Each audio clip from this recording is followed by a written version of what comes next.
పక్షిని కాయుచున్నట్లు మమ్మును కాచిన మా దేవా, శత్రువు నన్ను వేధించినప్పుడు ఆదరణైన తోడుంటివి. ఎగిరెడి పక్షిని కాయుచున్నట్లు మమ్మును కాచిన మా దేవా, శత్రువు నన్ను వేధించినప్పుడు ఆదరణైన తోడుంటివి. ఏ తెగులు రాకుండగా గూడారమైన కాచితివి. ఏ తెగులు రాకుండగా గూడారమైన కాచితివి. యావే యావే యావే యావే యావే యావే యావే రఫేకా.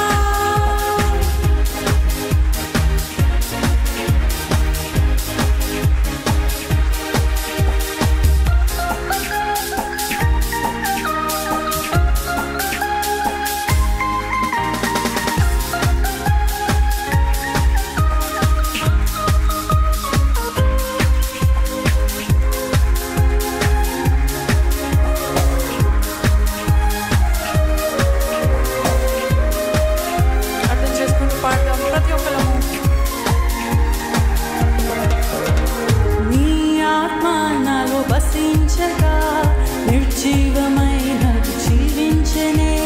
నీ ఆత్మ నాలో వసించగా నిర్జీవమైనది జీవించనే.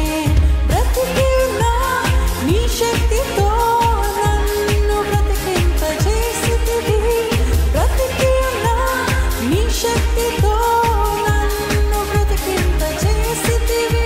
యావే యావే యావే యావే యావే యావే యావే రఫేకా. యావే యావే యావే యావే యావే యావే యావే రఫేకా. నా కొరకై నీవు బలి అయితివే, నా భారం నీవు మోసితివే. నీవు పొందిన గాయములచే నిరంతరముగా స్వస్థత పరిచితివే. నిజంగా నమ్ముతూ ఆయన గాయాల్లో మనకి స్వస్థత ఉన్నదని నమ్ముతూ హృదయపూర్వకంగా పాడదామా. యావే రఫేకా, ద హీలర్. మన స్వస్థపరిచే దేవుని మనం కలిగి ఉన్నాం హృదయపూర్వకంగా.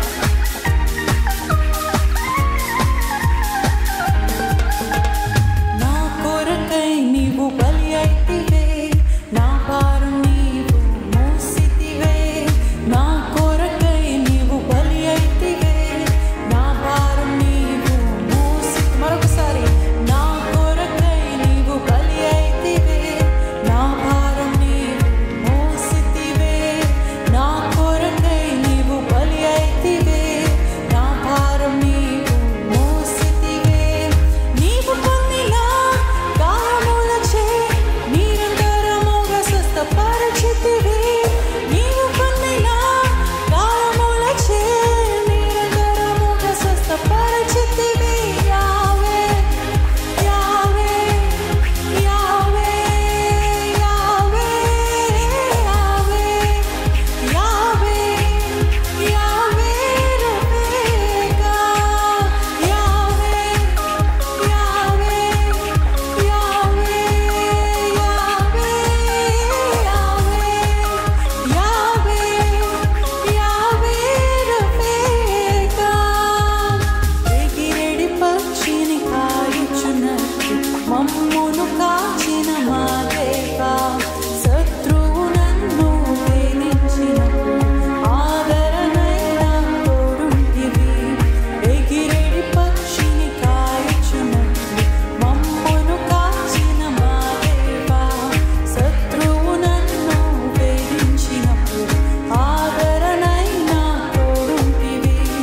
ఏ తెగులు రాకుండగా గూడారమైన కాచితివి. ఏ తెగులు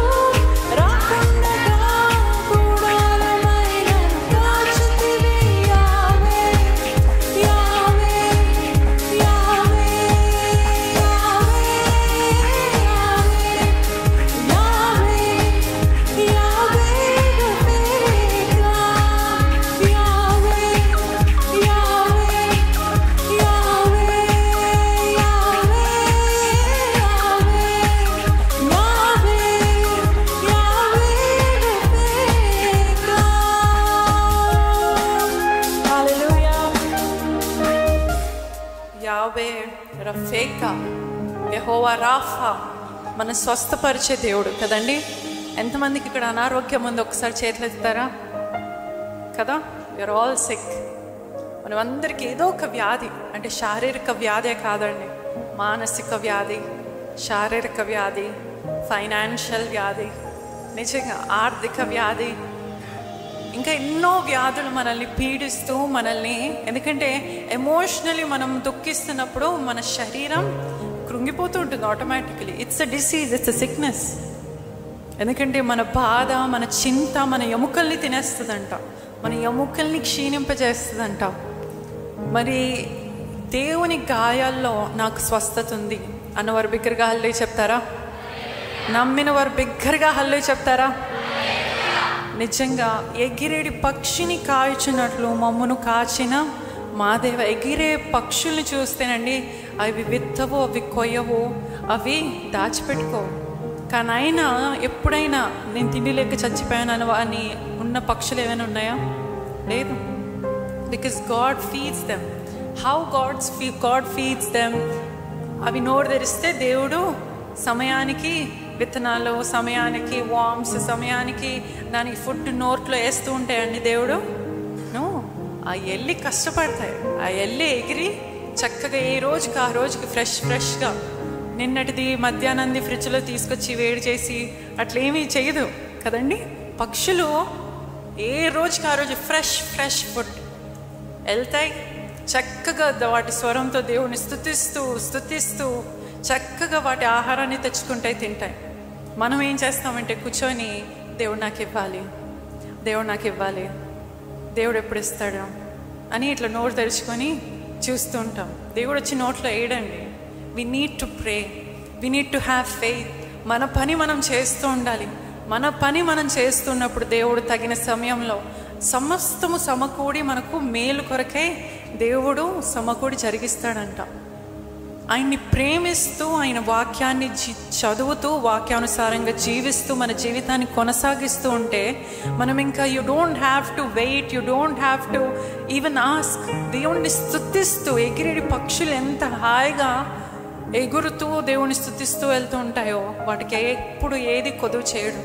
మనం కూడా దేవుణ్ణి స్తుతిస్తూ ఆరాధిస్తూ మన పని మనం చేసుకుంటూ ముందుకు వెళ్ళి, నా జీవితంలో ఏది వచ్చినా అది నా మేలుకై అని మనం నమ్మి విశ్వసించి మనం ముందుకెళ్తున్నప్పుడు దేవుడు తప్పక మన ఆశలన్నీ, మన వాంఛలన్నీ, దేవుని ప్రేమించు వారికి వారి హృదయపు ఆశలు నెరవేరుస్తానన్నాడంట దేవుడు.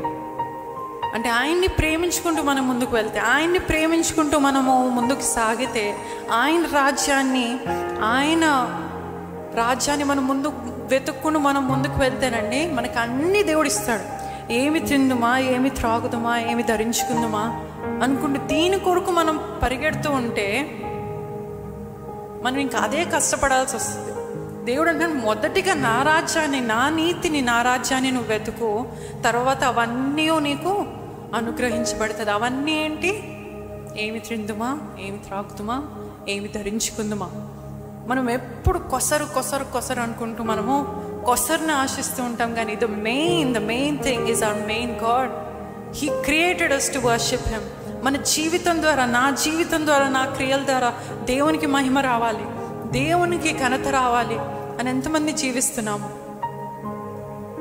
మనం ఎటువంటి వ్యాధిలో ఉన్నప్పటికీ, నా కొరకై నీవు బలి అయితివే, నా భారము నీవు మోసితివే, నీవు పొందిన గాయములచే నిరంతరముగా నాకు స్వస్థత పరిచితివే అని హృదయపూర్వకంగా పాడదామని చరణం.